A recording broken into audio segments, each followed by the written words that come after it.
எல்லாருக்கும் வணக்கம் and welcome back. இன்னைக்கு நம்ம சேனல்ல என்ன பார்க்க போறோம்னா மோருன்னு ப்ரான் சமோசா, இறால் சமோசா தான் எப்படி செய்யறதுன்னு பார்க்க போறேன். இதை நான் ஃபர்ஸ்ட் டைம் ரெடி பண்ணியிருந்தேன்.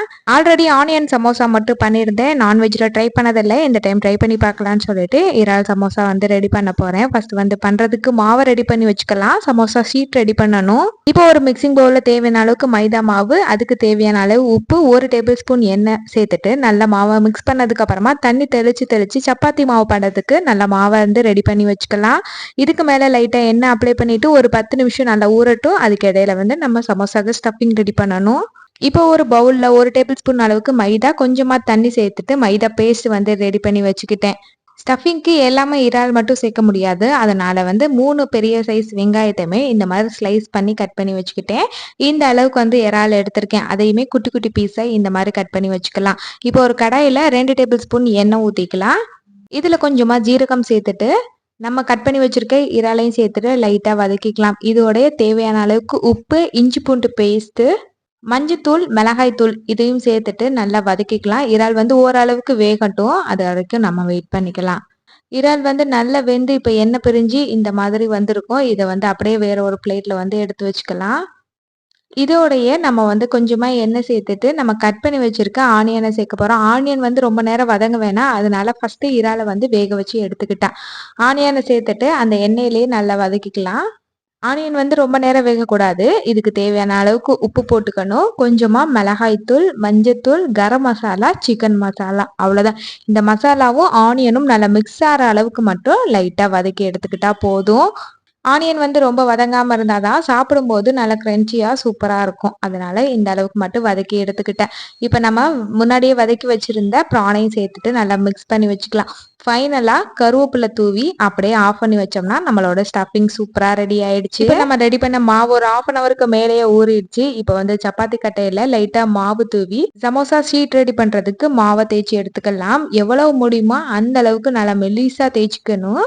சப்பாத்தி கட்டை சரி வரலாட்டி நம்ம கவுண்டர் டாப்ல கூட தேய்ச்சிக்கலாம். நான் வந்து சப்பாத்தி கட்டையிலே தேய்ச்சிக்கிட்டேன். ரொம்ப மெலிசா வந்து என்னால் எவ்வளோ முடியுமோ அந்த அளவுக்கு தேய்ச்சி எடுத்தாது. தோசை கல்லை ஹீட் பண்ணிட்டு லைட்டாக ஒரு 2 நிமிஷம் 2 செகண்ட் மட்டும் இந்த மாதிரி திருப்பி திருப்பி போட்டு எடுத்து வச்சுக்கலாம். அவ்வளோதான், சமோசா ஷீட் வந்து ரெடி ஆயிடுச்சு. இதே மாதிரியே எல்லா ஷீட்டையுமே போட்டு எடுத்து வச்சுக்கிட்டேன். மொத்தமாக போட்டு எடுத்து வச்சு கட் பண்ணி வச்சுக்கிட்டோம்னா நமக்கு ஈஸியாக இருக்கும். இந்த மாதிரி ஒரு 5, 6 ஷீட் வந்து ரெடி பண்ணி வச்சுக்கிட்டேன். இப்போ எல்லாத்தையுமே ஒரே அளவுல இருக்கிறத தனியா எடுத்து வச்சுக்கலாம். சைடுல உள்ள எட்ஜஸை மட்டும் கட் பண்ணி வச்சுக்கிட்டு சமோசா சீட்டுக்கு நமக்கு எந்த அளவுக்கு அகலம் வேணுமோ அந்த அளவு கட் பண்ணி வச்சுக்கலாம். நான் ஒரு ஷீட்டை வந்து 3 பாதியா வந்து போட்டு எடுத்துக்கிட்டேன். இப்போ இந்த மாதிரி ஷீட் ரெடி ஆயிரும். எனக்கு வந்து இவ்வளோ ஷீட் வந்து கிடைச்சிச்சு. அவ்வளோதான். இப்போ ஒவ்வொரு ஷீட்டா வந்து எடுத்து நம்ம சமோசா ஃபோல்டு பண்ணிக்கலாம். இந்த மாதிரி மடக்கிக்கணும். நமக்கு கடையில அளவுக்கு கரெக்டா வரலாட்டியும் ஓரளவுக்கு வந்து நானும் கொண்டு வந்துட்டேன். ஃபர்ஸ்ட் சமோசா ஒரு மாதிரி கோன் மாதிரி வந்துருச்சு. அப்புறம் போக போக வந்து பழகிடுச்சு எனக்கே. இந்த மாதிரி ஃபோல்டு பண்ணி கோன் மாதிரி வந்ததுக்கு அப்புறமா உள்ள நம்ம வச்சிருக்க ஸ்டஃபிங்கை வச்சுட்டு இந்த மாதிரி மைதா பேஸ்ட்டை அப்ளை பண்ணிட்டு இந்த மாதிரி சுத்தி வச்சுக்கலாம். மைதா பேஸ்ட்டை அப்ளை பண்ணி ஒட்டி வைக்கிறனால நமக்கு பிரியவே செய்யாது. அப்படியே இருந்துச்சு. எண்ணெயில போட்டு பொரிச்சு எடுக்கும் போதுமே மசாலா எதுவுமே பிரிஞ்சு வரல. சூப்பராகவே இருந்துச்சு. இந்த மாதிரி தான் வந்துச்சு ஃபர்ஸ்ட் சமோசா.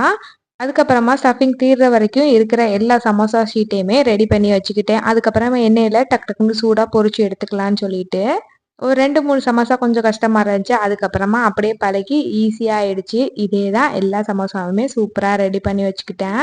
எனக்கு கிட்டத்தட்ட ஒரு 20 சமோசா பக்கம் வந்துச்சுன்னு நினைக்கிறேன். அவ்வளோதான், ஸ்டஃபிங் காலி ஆயிடுச்சு. ஷீட் மட்டும் இருந்துச்சு. அதை இன்னொரு நாள் பண்ணிக்கலாம்னு அப்படியே ஸ்டோர் பண்ணி வச்சுக்கிட்டேன். இப்போ ஒரு கடாயில கொஞ்சமா எண்ணெய் சேர்த்துட்டு நல்லா சூடா இருக்கணும். அதுக்கப்புறமா ஒவ்வொரு சமோசாவா போட்டு பொரிச்சு எடுத்துக்கலாம். அப்பதான் நல்லா கிறிஸ்பியா மொறு மொறுன்னு வரும். நல்லா திருப்பி திருப்பி போட்டு எடுத்துக்கணும்.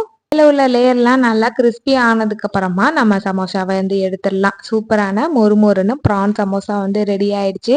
இதே மாதிரியே எல்லா சமோசாவையும் பொரிச்சு எடுத்துக்கிட்டேன். ஃபர்ஸ்ட் சிக்கன் சமோசா தான் ரெடி பண்ணணும்னு பார்த்துருந்தேன். அப்புறம் ப்ரான் இருந்துச்சா, சரி ப்ரான்லேயே ரெடி பண்ணிக்கலாம்னு சொல்லிட்டு ப்ரான் சமோசா ரெடி பண்ணேன். சூப்பராக கிறிஸ்பியான சமோசா வந்து ரெடி ஆயிடுச்சு. உள்ள திறந்து பார்க்கும்போதுமே ஒவ்வொரு பைட்டுக்குமே வந்து அந்த ப்ரான் இருந்தனால டேஸ்ட்டுமே சூப்பராக இருந்துச்சு. இதே மாதிரி ஃப்ரீயாக இருக்கும்போது ஒரு டைம் செஞ்சு பாருங்க. நெக்ஸ்ட் இன்னொரு வீடியோவில் பார்க்கலாம். அது வரைக்கும் பை.